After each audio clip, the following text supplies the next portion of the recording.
into the bucket hat thing? How did that, like, certain signature stuff? Walking through the mall, man. I think I was in like Atlanta. I grabbed a polo one, put it on, and I walked out the store with that motherfucker and never took it off. But do you like that's your signature? That's your signature now. The bucket hats. I guess it's my signature now. I wasn't trying to do that. Like, I'm gonna wear the bucket hats to look different or some weird shit. Like, I just got a hook head, so you know. A what head? A hook head. So I'm like, yo, I need something to cover up the hook in my hairline. My hairline is like doing the LeBron almost. So like, you need the mask, my G, the new mask. Yeah, so you know the hats, they really smash your shit because they be on your shit like right here. You ain't gonna show us? You ain't gonna show us, Q? Come on, Q. I show my shit. Crown. My hairline fucked up. I had this little section. I wrote like TD, Future, and I had random questions. I feel like we were in random question mode. I was like, so how did you come up with the yacht? Yacht. They love the yacht. They say it again. Yacht. I was doing an interlude to on Habits and Contradictions to Tookie Knows. Yeah. And I was just in there just wilding out in the booth, you know what I'm saying? Like, I didn't even rap on the shit. I was just saying a bunch of ad-libs. Like, it was just like an interlude leading up to the next song. And I just said it, you know what I mean? And it had reverb on it. So when I said it, it sounded so hard, like it was so loud and it echoed and like, you get what I'm saying? Like, traveled. You kind of felt the power. Yeah. As soon as I said it, like, damn. I said it again. And then I said it again. Yeah, and I'm like, yo, this shit sound tight for some reason. You know what I mean? I just kept saying it. And then Doc called me. Kendrick. Yeah, he called me to the studio like, yo, put some of them yaks on this song I got. And then he called me over from Mad City. He was like, yeah, put some yaks in like the beginning. And I did like a couple, and I did like ad-libs on like other songs he had. I guess I wasn't good enough to rap on it, so I did like J-Rock, Quincy. Yeah, I did like ad-libs on like a few of his songs, a couple of his songs. The ad-lib king. Yeah. Give me some ad-libs on this one too. Give me some on this one. So I was the ad-lib man for Good Kid. And I wrote the artwork. You also don't cut that beard. What's going on with that? Fuck no. Why don't you cut that beard, son? Trim it down a little bit. I ain't cutting my shit. Fuck that. This shit gonna be like light-skinned under here. This shit ain't had no sun. I gotta get ready for that. I gotta be like at the Bahamas or something so my shit can get the right tan and blend in. Cause once I cut it off, my shit gonna look like powder or some shit under there. Straight up. So you ain't seen it what, like? Years since like 07, 06, when I started growing it, but it won't grow no more. And when did you lose? When did you lose this driver's license, and why won't you get it back? I was 19. Yeah. So what year is that? I'm 27 now. 8 years ago. Yeah. So this guy lost his driver's license 8 years ago, and you ain't doing it. Never got it back. Fuck it. I don't need it. I don't got a car either, so you know, like. Cause you a rap star. You supposed to buy a nice car, man. That's what rap stars do, man. Yeah, right. You got no more album in the country. Where's your car, man? I pay taxes. I'm one of the rappers that actually pay his. No, but you also say you feel like a lot of times people get into trouble in cars and like it's a negative thing you don't necessarily want in your life, right? Yeah, like the study shows it, like the majority of people that go to jail went to jail from their car. You get what I'm saying? Like, I'm dead serious. The majority of the people that went to jail was from their car, or they was beating up their girl or some shit. You know what I mean? Domestic violence and routine traffic stop, and that led to whatever else. You know. You was talking about like recently that you had dipped into doing lean a little bit and stuff like that, and you felt like it was like affecting you writer's block and shit like that. Like, I'm sure at times being a creative person, like, how do you overcome writer's block? Just keep going to the studio. Like, I mean, you may waste a lot of time, but it's gonna come back. You know, like, I didn't have writer's block during my album. Like, you know, this was like after my album when I was trying to do features, like for homies that I promised to do. Cause like I said, I wasn't doing features for a minute. I was just locked in on my album. I turned down a few names, like, you know, that I wouldn't say, but like that I didn't do the verse, you know, cause I was on my shit. But when I went to try to do them verses, I couldn't. Like, I didn't have 2 years of rapping. I just let out, basically. And now I'm trying to gather my shit right. It's almost like a break, almost like a relief. I'm just ready for this album to be out for a month, you know what I'm saying? So I could really, really breathe and like, you know, get ready and move on to the next one. Yeah. So right now I got like writer's block. Yeah, I would say because of the lean is like a big part of it, you know, because I get lazy or daydream at a certain point or get off topic. But for the most part, I get over it. You know, I just need a little break from being in the studio every day because I do it 7 times a week for 12 hours. That's a lot of hours, you know. Yes, sir. And I still have to be a father and still have to play the video game. Go to Chunky Cheese. Yeah, still go hit the weed man up, all that. So yeah, I gotta be right, you know. I gotta have a clear mind when I'm rapping. And lately my mind been fucked up, you know, all this shit that's going on. So once I get on the road and get to be with the homies, like, you know, we back together and we like, pause, no homo, you know, we back living together. On the bus, we get to laugh and smoke weed and bag on each other. The creative juices come back then, you know. You get that, you get inspired again just by having conversations. Why do you think that, like, after you got the record done, that situation happened, that you kind of, you know, went back to lean a little bit? Shit, I wanted some. Shit, I hit that nigga, he came through. I wanted some. I'm like, it's over. I did it. You know what I mean? It's officially over. But now you're going straight touring. Like, the tour starts real soon, right? Yeah, really tomorrow. Yeah. And that's like 2-3 months, blah. Yeah, 3 months. They're going to get an energetic fat boy on stage. Like, also, yeah. You besides ain't that, like, what go. makes this tour different? Like, how many new songs you think you're going to do from the album and the stage show and all that? I'm gonna play everything from the album. You're going to hear, like, pieces of everything. You know, it may be I may use a song for a bridge to build up to the next record, you know, anything. But this show is going to be real energetic, you know, real don't wear no heels if you're a lady. No heels, no heels, no dresses. Because, you know, my shows be like mosh pits and all type of shit be going on in there. So DC, I heard, is crazy. Oh, DC, man. What's going on with DC? Yeah, we just had to add another show for DC because I sold it out too fast. So I got to do another DC show in the same night, two a night, and that's like 2,000 people. Yeah. You know, so 2,000 people in 2 nights, that's 4,000 or something, you know. Last I checked. Yeah. I had to double back like that. 2 + 2 is 4, right?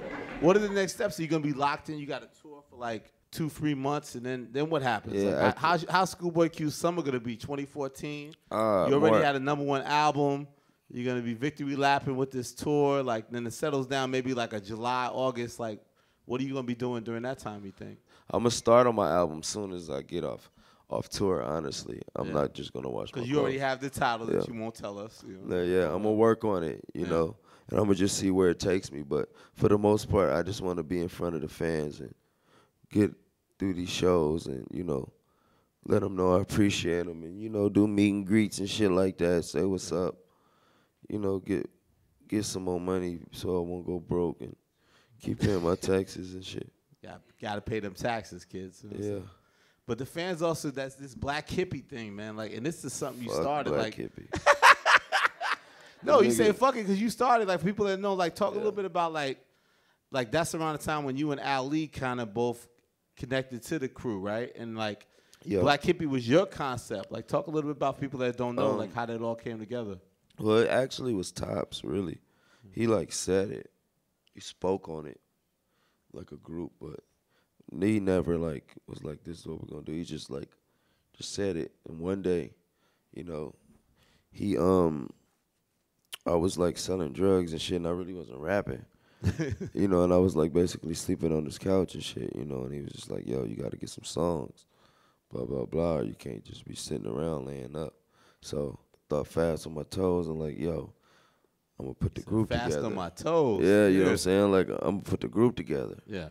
So I hit them niggas up like, yo, let's do the group. Let's be a group, blah, blah, blah. You know what I mean? And, you know, we like brothers. We ain't going to never say no to nothing. Like, so I think they all said yeah, just on like, just saying yeah because I said it. But I don't know if they really wanted to do it. But I called Dottie, said yeah. I called J-Rock, yeah. So they was all like, yeah, let's do it. Then I was like, hell yeah, you know what I'm saying? Because like now I could just write one verse, you know what I mean? And I could beat the case every time. Yeah. You know what I mean? Like, just one verse, not yeah, two, but three, whatever. yeah, but it never really, Black Hippie never really worked for us organically because we was never a group. We was always solo artists. Yeah. You know what I mean? So we never was able to put like a project together because we was always so focused on us. Like we are all selfish. Black Hippie is selfish, you know. How would you describe everybody in the crew? Because everybody has their theories about who, and now you got also, Isaiah joined the crew in his record, and just as she's on your album. Like, Yeah. how do you feel like what makes everyone different? Like, if you could describe everybody and like what makes your crew so strong and what everybody brings to the table. For one, we all from different cities. That's an easy one. But you got Ab-Soul, like he's like, I would say like Donatello of the camp. You know what I'm saying? Yeah. Then you got like Kendrick Leonardo, you got J-Rock, Raphael, and I'm like Michelangelo, you know. It's like I'm the star of the group, but the niggas that be putting in the work, I'm just the famous one because, you know what I'm saying? Like, because I'm special. I'm the special I'm one. the golden child. Yeah. And Isaiah, ain't nothing different about him. He just from Chattanooga, ugly little nigga from Chattanooga.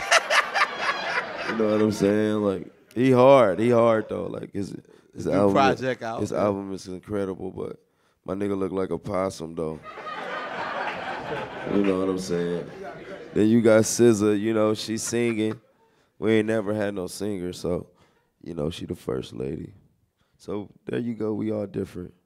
Talk about that record, that His Her Fiend. Like that's a different type of record. You put Yeah, on there. that's that. You're real proud of that record, I think. Yeah, right? yeah, that's me. That's me talking as the Oxycontin and her being the fiend. I'm trying to seduce her. Take this pill or whatever. And, like basically telling her you can't leave me. She's trying to tell, she's why she keeps saying, I know. Like, it's like I'm kind of constantly telling her, like, no matter what you do, you're going to always come back. You know what I'm saying? When I'm not around and make you sick to your tummy. You know what I'm saying? All that type of shit. Yeah. One of the amazing songs of Oxymoron. You want Yeah. take some questions from fans real quick before we get out of here, man? The real fans, from man. The they want to. From the fans. They came out here, man. Subculture. I appreciate the love, man. Let's get some questions for the fans. Now you take the glass off. See, he does it for y'all, not for me. You know what I'm saying? Yeah, for the fans. Hey, that's love, baby. That's crown, baby. What's going on, my G? Yeah, I just wanted to know about. What's your name? What's your name, brother? My name is Gustavo Lopez. Gustavo. I'm Spanish. My nigga named baby. Gustavo. Spanish on the out, black on the inside. I just wanted to know about that song Californication. Yeah. With A$AP Rocky. I just wanted to see how that came together. It's out there. It's like on the net and shit. It's like I a put it super out. bonus cut, right? Yeah. Like I had so many records for this album. I wanted to put it on my album, but it didn't fit sonic, like sound wise. So I gave it to the people as a bonus. Like if you went to Target, you got it. Why do you think you and Rocky have this great chemistry? Like obviously that was like Hands of the Will was kind of. Do you consider that? That was your first like kind of. Yeah, that was my individual first big record. Yeah. Yeah. Why do you think that was that? And like, what makes you guys have this good? Because I know Dave was putting you up on him, and you was like, I don't know about this kid, and then like, why do you think you guys have that chemistry? Like everybody feels like your collaborations are all pretty strong. Like you guys come together on the record. We came up together, and then we got close. Like he became a real friend. Like. Started off, we did the Brand New Guy verse, Yeah. This was before any of us was like fully on. But anyway, he played a beat, and I respected him because he wasn't like on me the whole time. Like, yo, this shit crazy, what you got? Or, you know what I'm saying? Like, once Thirsty. the beat. You don't like that thirstiness. Yeah, once the beat came on, like, he gave me my space, and we wrote our verses. It wasn't thirsty and none of that. So I fucked with him. Off that, you know what I mean? Because I've been in the studio with a lot of rappers, and they just nag you while you rapping. You know what I mean? It's like, my nigga, I'm trying to write this verse for you. Why you keep talking to me? Like, you get what I'm saying? Like, I'm trying to do this verse. Like, leave me out. Like, come on, bro. Like, keep talking about random shit. I thought we came to do the song. And I fucked with him from that. But anyway, yeah, he came to L.A., we kicked it, smoking weed and shit. Next thing you know, that's like, one of my brothers, you know. So even with Californication, you still guys had that same type of chemistry? Like, Yeah, how did that record come together, that individual? We was on tour, the Ace, Long Live Ace, Live Love ASAP. No, Long Live ASAP tour. Yeah. That nigga live long, live long ASAP, long live ASAP. But yeah, it was on the bus, studio bus. The nigga, Nez and Rio, them niggas sent the beat over. And I just kept playing it for like a week. And then I just started ScHoolboy Boy, hop about the bed, turn my swag on. Yeah. Trust me, bro, yo bitch is weak. Fuck her with a mask on. So, you know what I'm saying? Like, you know, some fun shit, you know, for the people and my white homies. Like, I know my white. Yo, you gotta please the white homies. Yeah, I gotta please the white homies. Like, I do a lot for my niggas, but you gotta please the white homies sometime, you know. You got to. Economically feasible. Next question. I'm Grant. I'm from East Los Angeles. Woo! Just moved out here as well. Okay. I just had a question. I'm wearing my orange shirt today. Fuck that. ScHoolboy Q crown, orange shirt. That's the jail shit. No, but I know on the album you say, fuck rapping, I'm crippin'. And I mean, I used to set trip too back when. But I was just wondering, like, Q's eyes went do you real get crazy. any feedback from the set? Like, they still fuck with you because you take it mad fucking far. Like, that shit is ill. So I was wondering if you get, like, good advice from them or if they keep you on. You know what I mean? I mean, nigga, shit. I'm big homie now. You know what I'm saying? So everything I do is, like, you know, respect it. Like, I can say what I want to say. Like, I don't have to go to the set every day. Like, I grew up there, you know what I mean? Like, I could be gone for years and come back, niggas act like I never left, you know? So that type of game banging shit, I don't even really like talking about it. Like, I let that just be in the music. Like, that's not me, obvious. I got on, like, tight-ass jeans and shit. My jeans tight, you know what I mean? You know? The calves is tight. Nah, I ain't doing that no more. That shit is... Nah, I don't even care about that gang banging shit though, honestly. Like, it's just music, you know, all past life. Like I said, all my albums is me talking about the past. I'm still crippin'. I'm gonna be a crip till I die, but I mean, I'm not like a gang member. Yeah. You know what I'm saying? Like an active gang member. You pay respect to that. That's the thing. Yeah, I mean, that's where I'm from. Yeah. You know, I'm always be from Hoover, but I'm not like, you know. Like it doesn't define you. Nah, yeah. That's the thing. It's the balance of paying respect to it, but it doesn't define you. Yeah. Next up, what we got? Hi, I'm Nikisha. I'm from Brooklyn, originally St. Louis. So listening to the album, there's like one line that sticks out to me, and I just want to know the story behind it. It's I just stopped selling crack today. Yo, that's catchy as fuck, I want to know, did someone... That shit is hot. Did someone I thought that could have been a single. I love that joint. Hell no. Someone like come up to you and you were just like, yo, I just stopped selling crack today. Today. That's a. I mean, I thought it was self-explanatory. I mean, I sold Oxycontin. You know what I'm saying? But the cadence of that, just stopped selling crack today. Yeah, I just stopped selling crack today. Like, I stopped selling crack, now I'm selling Oxycontin. That's what I said. OXY. OXY, I'm moron. You know what I'm saying? Like, I'm a moron for selling Oxy now, like, basically. No, but when we was in the lab, like, yo, that shit is catchy. Like, I just stopped selling crack today. Yeah, I did that 2012, too. Wow. Yeah, you sat on a lot of it, right, for a couple of years. Patience. Yeah, for real. No doubt. Let's go. Two more, I think. Two more. Yo, I'm Rob from Charlotte. I just want to know what you gonna use your rap money to do. Like, if you were to start a business, you know how Styles P got the juice bar? You got to use this rap shit as an avenue. So what would you do with your rap money? That's what I want to know. Don't retire. I'm gonna work till I'm old and dead. You know what I'm saying? So I don't retire. I don't have like, it's overtime. That's what it's called. I ain't gonna never stop rapping. I ain't gonna never stop hustling. I'm an entertainer now. They done let me in the door now. Like, I'm telling you, if this shit go bad, nigga, I'll be straight hosting some shit. Like, straight up. Yo, what up? It's ScHoolboy Q. How y'all doing, bro? I swear to God. Like, they let me in the game. It's over. I'm here now. Like, I ain't gonna never leave. That's gonna be my avenues, you know? Like, work hard with music. Like, until I reach over to the other shit, you know what I'm saying? Like, then I get into it. But as right now, I'm just doing music, man, and I'm gonna go hard with music until I can't go hard no more. You know what I mean? Number one album. That's what's wrong with niggas. They retire. They get comfortable. That's why niggas don't know what to do with their money, because niggas retire and don't know how to make money from rap no more. Like, I'm going to always be able to make money off this shit, you know?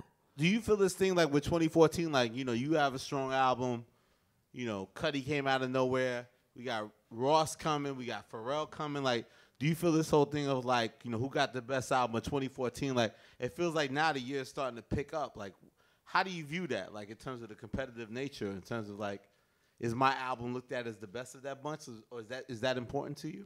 You know, it's always hard to tell when you drop first quarter, you know what I mean, because you don't, it's so early, you know, so much more shit that's about to come up. Like, we ain't even got to the summer yet, you know. doubt. So I can't say. Like, it's just 4 albums. Me, Ross, Pharrell, and Cudi. Like, you don't. I mean, that's just 4. Like, you can't really say who's the best out of the 4. No, but it's energized the culture. Do you feel proud to be part of that? And like, yeah, I'm proud to be part of it. But honestly, people drop records every year, so rappers is always a part of something, you know, like. So yeah, it's cool, but I'm just happy that I'm about to be like one of the first dudes to bring a #1 back to West Coast in like years. Like, I'm West Coast hip hop, yeah, since like probably Game. Think since Game. Since Game, like first or second album. Game's first album, yeah. Like, yeah, I think I'm the last one person to have a #1 since him. And #1 album in the country. Yeah, #1. Oxymoron, baby. Oxymoron. Yeah, thank you, Q. Appreciate you coming out, my G. Yeah. Oh.